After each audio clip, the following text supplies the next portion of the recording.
Est-ce qu'on peut combiner réindustrialisation et lutte contre le réchauffement climatique ? C'est même l'un est la condition de l'autre. Car le réchauffement climatique va nécessiter finalement la réduction du monde. On va produire ce dont on a besoin sur place. Et les besoins vont se transformer. Il y a des choses qu'on va abandonner, qu'on va continuer à produire pour certaines, mais pour d'autres qu'on va abandonner. Et donc, la réduction, j'allais dire, du monde et de la mondialisation va absolument de pair avec... donc c'est la lutte contre le réchauffement climatique, c'est-à-dire la décarbonation, les circuits courts, le lien entre consommation et production. C'est donc la réindustrialisation pour les produits industriels dont nous aurons toujours besoin, à quantité technologique élevée, faible, moyenne. C'est le cas de la transformation des aliments, et donc dans le cas de la souveraineté alimentaire. Donc pour moi, le message de la reconstruction souveraine d'une industrie est le moyen de lutter contre le réchauffement climatique. D'ailleurs, si vous importez de moins en moins, vous n'aurez plus besoin de cette flotte de containers dont le plus gros du monde est capable de transporter en un voyage l'équivalent du PIB du Togo. Et pour autant, on n'y est pas arrivé maintenant, parce que, on n'y est pas encore, parce que là, on a vu l'explosion du commerce mondial, et en particulier du commerce de la marine marchande. Là, vous voyez toutes ce qu'on appelle en français moderne les supply chains, c'est-à-dire les chaînes logistiques, voilà, d'approvisionnement, qui ont été éclatées dans le monde. Et vous voyez quand même un rétrécissement des choses. Peu à peu, c'est très lent, évidemment, parce qu'on efface 30 ans de mondialisation, en gros. 25 ans. Est-ce que quand vous voyez ça, vous goûtez pas la saveur secrète de la revanche par rapport à ceux qui se moquaient de vous quand vous aviez parlé de la démondialisation ? D'abord, je trouve qu'il n'y a pas eu tant de moquerie que ça. Il y a eu une incompréhension. Moi, je suis très surpris de voir des orateurs comme Pascal Lamy qui ont fait la mondialisation aujourd'hui dire... Patron de l'OMC. Oui, patron de l'OMC et qui a été socialiste européenne. Comme vous. Il a été choisi à dessein dans mon discours, à l'instant. Et qui, aujourd'hui, n'a pas un mot de repentir sur les erreurs dans lesquelles, par la direction décisionnelle qu'il nous a fait prendre, il nous a emmenés.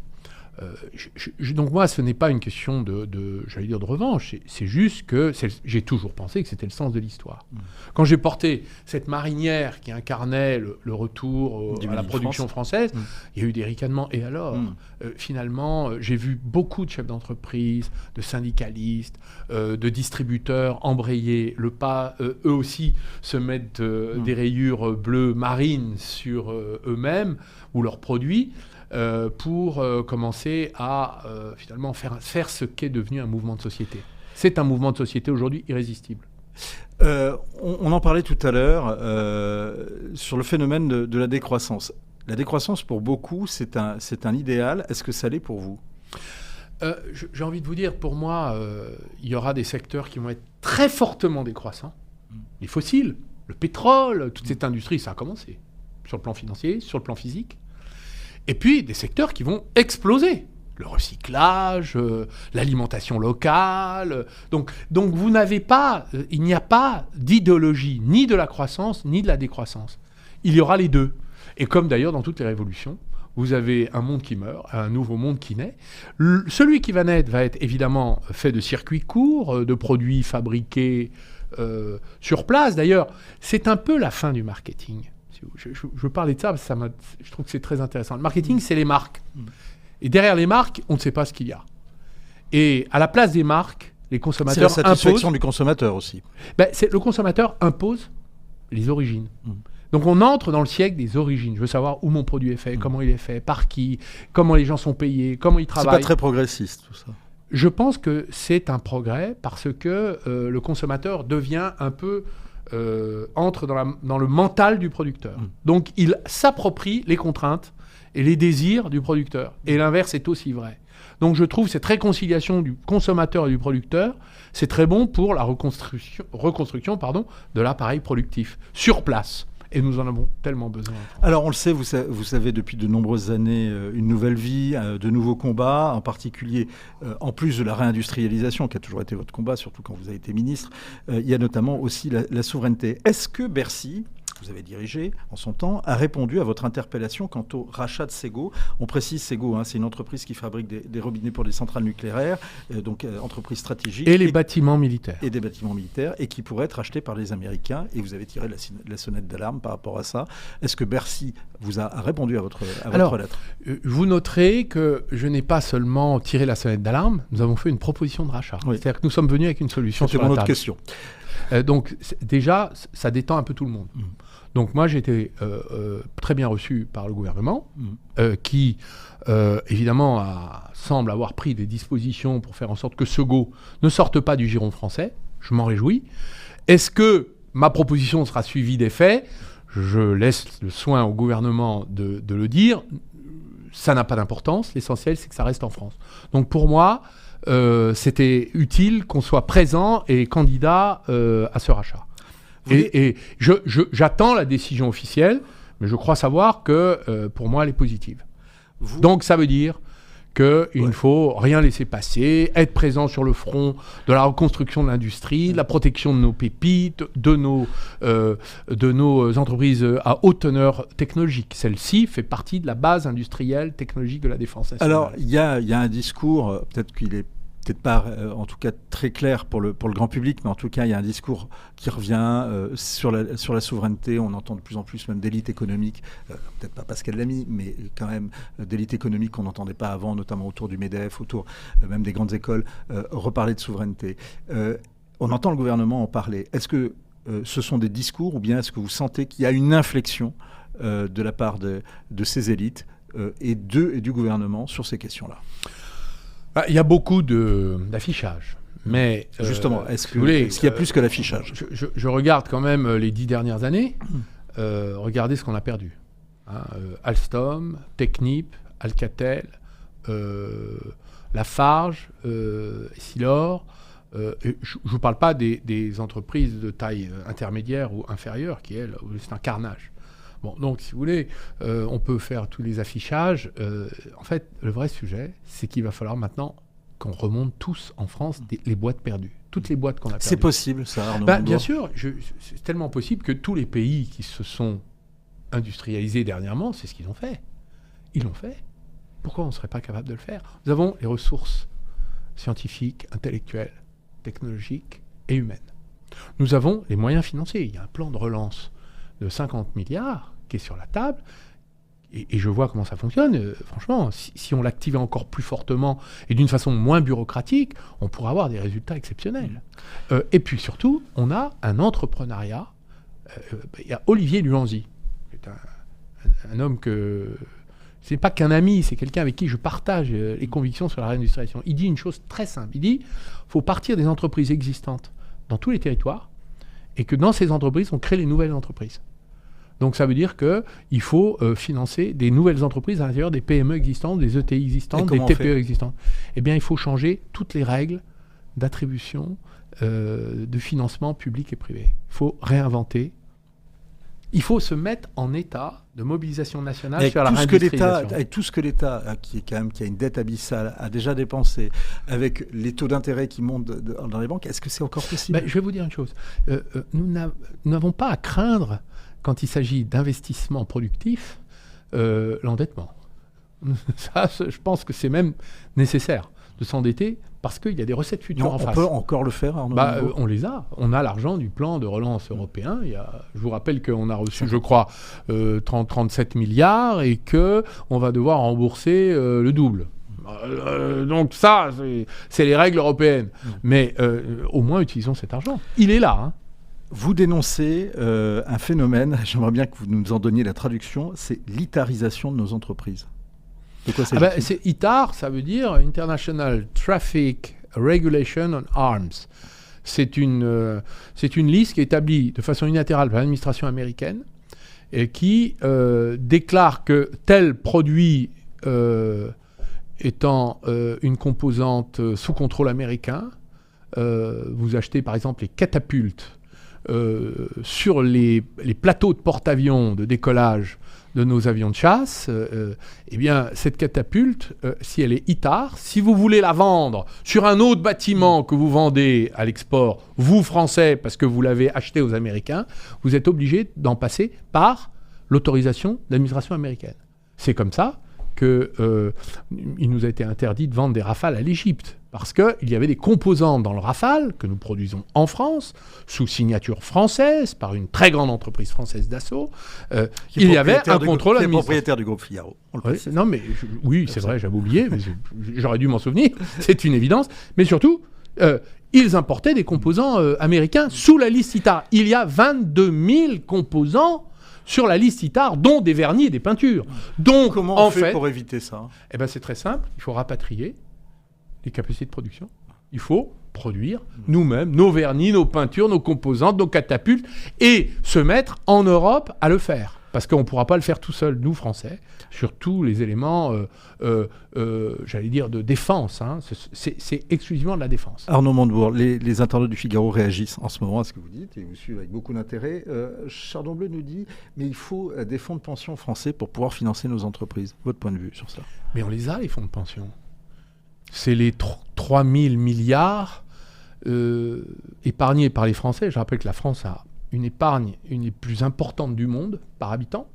Et ces fonds de pension, c'est l'assurance vie défiscalisée qui n'est pas utilisée à des fins... il faudrait des mécanismes incitatifs pour le financer. Incitatifs, il y a déjà la défiscalisation, il faut qu'il y ait une contrepartie. Donc moi, je suis désolé, je pense que 10% des encours devraient s'investir dans l'économie productive. Et comment vous faites ça ? Vous dites aux collecteurs d'assurance vie, enfin je sais pas, c'est à peu près 50 milliards par an de collecte au minimum. Hein. On leur dit, écoutez, vous allez investir 10%, 5 milliards dans l'économie réelle.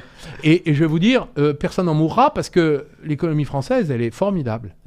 Il y a des perspectives beaucoup plus intéressantes que d'acheter des obligations à rendement négatif à Singapour ou en Allemagne. Dans l'actualité, Arnaud Montebourg, il y a eu l'audition qui est très marquée. Il y a vos auditions au Parlement. Il y a une autre audition qui a fait beaucoup de bruit. C'est l'audition de François Fillon il y a 48 heures, ces dernières heures. Est-ce que vous seriez prêt à vendre des rillettes ou du miel sur la place rouge ? Écoutez, j'ai compris que l'ancien Premier ministre disait « Moi, je suis désolé, je fais ce que je veux parce que je n'ai pas je n'ai plus de mandat, je n'en brique pas. » Votre point de vue sur ça ? Je crois qu'il a démissionné d'un conseil d'administration d'une entreprise énergétique russe de premier plan, montrant que finalement lui-même a nuancé son propre propos.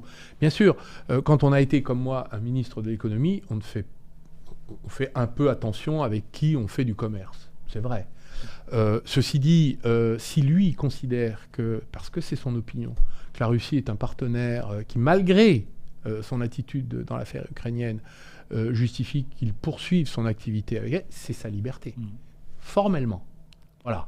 Maintenant, politiquement... Votre point de vue ? Mon point de vue, c'est qu'il y a quand même un tout petit problème dans le comportement russe sur l'affaire ukrainienne. Violation des frontières. Je rappelle que le droit à tout peuple de disposer de lui-même est une valeur fondamentale qui appartient à la Charte de l'ONU.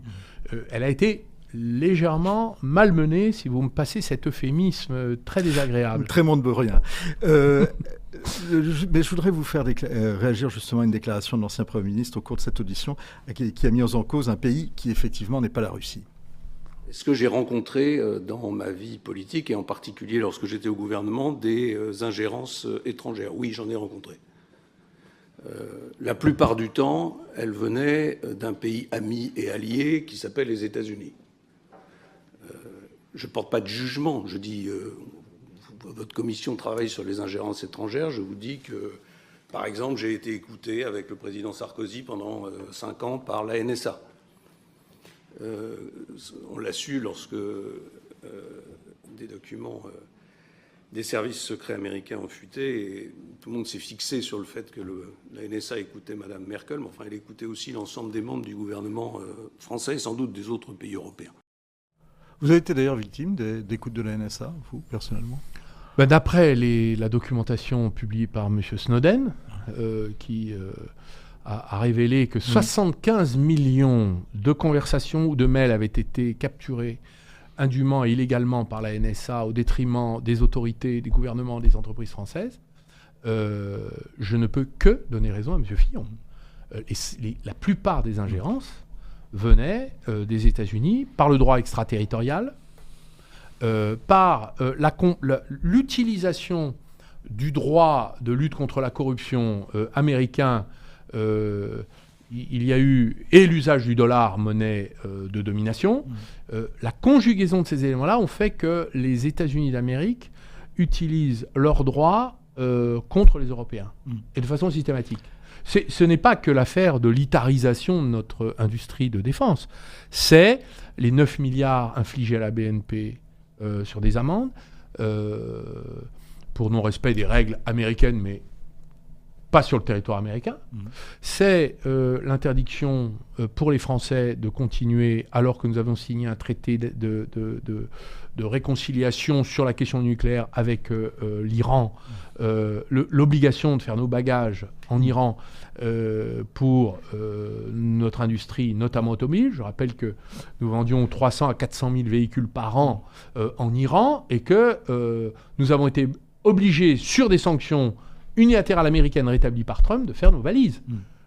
Tout ça pour découvrir que General Motors continue à vendre en sous-main des véhicules aux Iraniens. Donc il y a là des mécanismes de concurrence déloyale contre lesquels il faut lutter et se réarmer. Oui, mais est-ce que justement le problème n'est pas européen, et notamment par rapport à un autre dossier qui est l'Inflation Reduction Act, qui a été justement un soutien américain à sa propre industrialisation.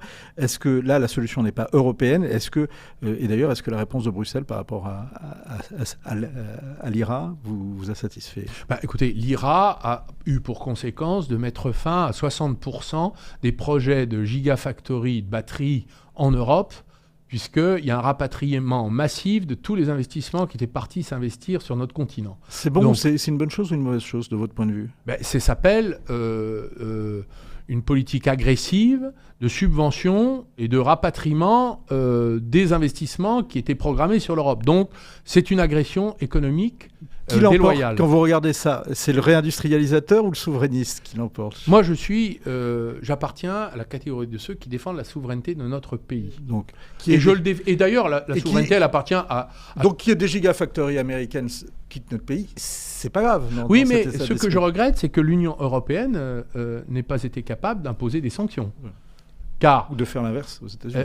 Oui, et d'imposer la réciprocité. Nous, à chaque fois, nous sommes victimes de politiques unilatérales américaines, et nous ne sommes pas capables d'imposer la réciproque. Nous avons le même problème avec la Chine. Et d'ailleurs, dans cette situation géopolitique, nous sommes dans la tenaille entre les deux empires, Chine et Amérique. L'Europe, qui est un nain politique, est en situation de graves difficultés économiques. Et l'IRA il y a eu les sanctions de Trump. L'IRA est le deuxième symptôme. C'est le deuxième choc. Ouais.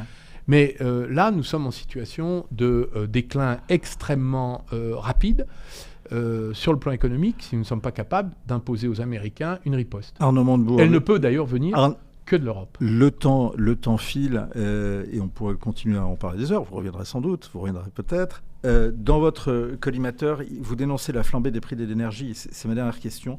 Au premier trimestre, le mégawattheure en France était à 315 €, alors qu'il était à 181 € en Italie, 164 € en Allemagne. Et pourtant, le coût de la production de l'électricité le plus bas du continent à 50 € le mégawattheure. Alors, question, où passe l'argent ?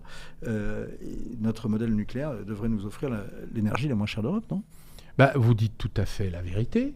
Je passe ma vie dans les petites entreprises, les PME. Vous avez des factures qui ont augmenté parfois par 10, 20, quand ce n'est pas 30. Donc vous avez des entreprises qui sont étranglées et qui vont se mettre au tribunal de commerce et certainement déposer le bilan. Alors quand on dit ça au gouvernement, ils nous disent on s'en occupe. Mais il ne se passe rien sur le terrain. C'est-à-dire que les montants de l'électricité ont explosé. Quand le patron de Michelin, au mois de novembre, dit « Écoutez, ma facture électrique pour toutes les usines Michelin de France est passée de 250 millions à 1,250 milliard », C'est pas beaucoup par rapport à la TPE, parce que la TPE, j'ai un exemple d'une entreprise, je crois, dans le Morbihan, qui me téléphone comme si j'étais le ministre. Je ne le suis pas, je ne le suis plus, et je ne le serai plus. La question, c'est, ils me disent, vous comprenez, on avait 2 000 euros par mois, et maintenant je reçois 36 000 euros. Qu'est-ce que vous préconisez ? Qu'est-ce que l'ancien ministre préconise ? Je préconise une décision politique du Parlement de plafonnement du montant du prix de l'énergie et, par voie de conséquence, la déconnexion du système de production d'électricité française du système de formation des prix européens, comme l'ont réussi l'Espagne et le Portugal. L'Espagne et le Portugal se sont mis à l'abri par des mécanismes souverainistes de très bonne aloi. Merci beaucoup, Arnaud Montebourg. Merci à vous. L'engagement, c'est votre livre hein, qui vient d'être édité en poche, chez Pluriel. Et bien entendu, vous y développez un certain nombre d'idées que vous avez déjà abordées au cours de cette émission. Merci beaucoup.